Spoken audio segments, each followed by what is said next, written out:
అలాగే సీతారామరాజు. నాకు అతనిలో మామూలుగా నాకు అనిపించింది ఇదేంటంటే, నాగార్జునకి నాకు తేడా ఏంటంటే, నాగార్జున కొన్ని వందల సినిమాల్లో యాక్ట్ చేశాడు, కొన్ని వందల సినిమాలు యాక్ట్ చేశాడు. ప్రజల దృష్టిలో నాగార్జున ఫేస్ అలా స్థిరపడిపోయి ఉంది. పాత్ర వేస్తే ఆ పాత్రని నాగార్జునే పోషిస్తున్నాడని నాగార్జున కనపడుతూనే ఉంటాడు మనకి. నా అదృష్టమో నా దురదృష్టమో తెలియదు, కానీ 10 సినిమాల్లో హీరో యాక్ట్ చేసిన తర్వాత కరుణామయి రావడంతోనే నేను 10 సినిమాల్లో నేను అప్పటికే ఆడియన్స్లోకి వెళ్తూ నా ఫేస్ అంటూ ఒకటి రిజిస్టర్ కాలే. నాకంటూ సొంత ఫేస్ ఏంటంటే, అదే నేను ఒక 40-50 పిక్చర్లో యాక్ట్ చేసేసేటప్పటికి ఎలాగోతి ఏ వేషం వేసుకున్నా రామారావు గారు కనబడతారు మనకి. ఆ పాత్రలో ఉన్నా కూడా రామారావు గారు పాత్ర వేసిన ఇదే. నాగేశ్వరరావు గారు కనబడతారు, నాగార్జున కనబడతారు. నాగార్జునకి నాకు వచ్చింది ఏంటంటే, నాగార్జున ఆల్రెడీ ఎస్టాబ్లిష్డ్. నాగార్జున ఒక భక్తుల పాత్రలు వేస్తుంటే బ్రహ్మాండంగా ఉంటుంది. కానీ దైవ పాత్ర వచ్చేటప్పటికి ఏమైపోయిందంటే, అంతకుముందు ఎవరో చూడకుండా బాబాలో నాకు అంతకుముందు నా పేరు అంతకు ఎవరికి తెలియదు ఎక్కువగా. కానీ ఇక్కడ ఫస్ట్ టైము ఒక వ్యక్తిని చూస్తున్నారు, అది విజయ్ చంద్ర.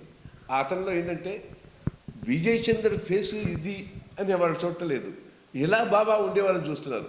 కానీ ఇక్కడ నన్ను బాబాగా కనబడుతున్నాను, అక్కడ ఎంత వేసినా నాగార్జున చేస్తుంటే నాగార్జునలాగే కనబడి తప్ప బాబాలా కనపడటానికి ఛాన్స్ లేదు.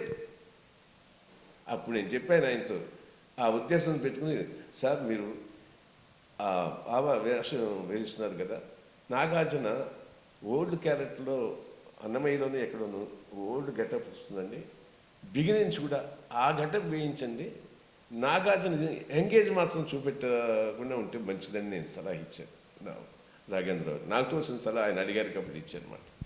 ఇవాళ నేను చూసా, ఆ సినిమా చూసా, నాగార్జున చాలా గొప్పగా ఉన్నాడు. ఆఖరి నా ముసలి వేషం వచ్చేటప్పటికి అదే ముసలి వేషం బిగినించి వేసి ఉండుంటే చాలా డిఫరెంట్గా ఉండేది. కానీ నాగార్జున్ని ప్రజలు యాక్సెప్ట్ చేశారా, విజయచంద్ర గారు మీరు యాక్సెప్ట్ చేశారా అంటే, ఇక మామూలుగా ఆ మాట నన్ను అడిగారు కాబట్టి నేను స్ట్రైట్గా చెప్పాలి అన్న ఉద్దేశంతో చెప్తున్నాను. ఐ థింక్ ప్రజలు షిరిడి సాయిబాబా మహత్యాలు చూసిన తర్వాత ఇంకెవరిని కూడా, రామారావు గారు కృష్ణుడు చేసిన తర్వాత ఎంతోమంది కృష్ణుని వేయచ్చు, కానీ రాముడు కృష్ణుడు అంటే ఎంత వేయాలి. నాకు చాలా తక్కువ సినిమాలు యాక్ట్ చేసినా కూడా ఆ షిరిడి సాయిబాబా ఆ కరుణామయుడు వచ్చిన తర్వాత ఎంతో వందల మంది యాక్ట్ చేయొచ్చు, పాత్రలు బాగా పోషించవచ్చు, మంచిగా నటన ప్రదర్శించవచ్చు. కానీ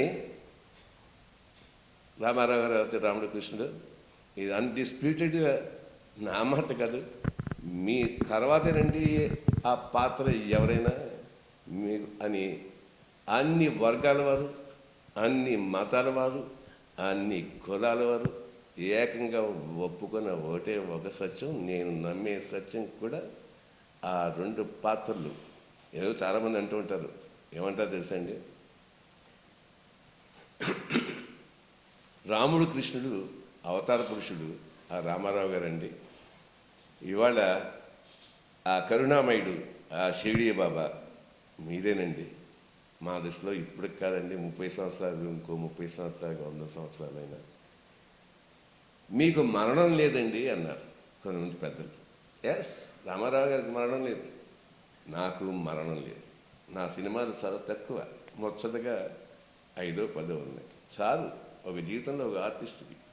నాకు 400 సినిమాలు లేదు, 44,000 కోట్ల సంపాదన లేదు అన్న ఆలోచన కానీ ఆ డబ్బు సంపాదించలేని ఇది కానీ నాకు లేదు, ఒక ఇది లేదు. చాలు ఒక జన్మకి భగవంతుడు నాకు ఇచ్చినట్టు ఆ 2 పాత్రలు చాలు. అలాగే ఆంధ్రకేసరి, అలాగే ఏది వేమన, అలా కబీర్. ఈ పాత్రలు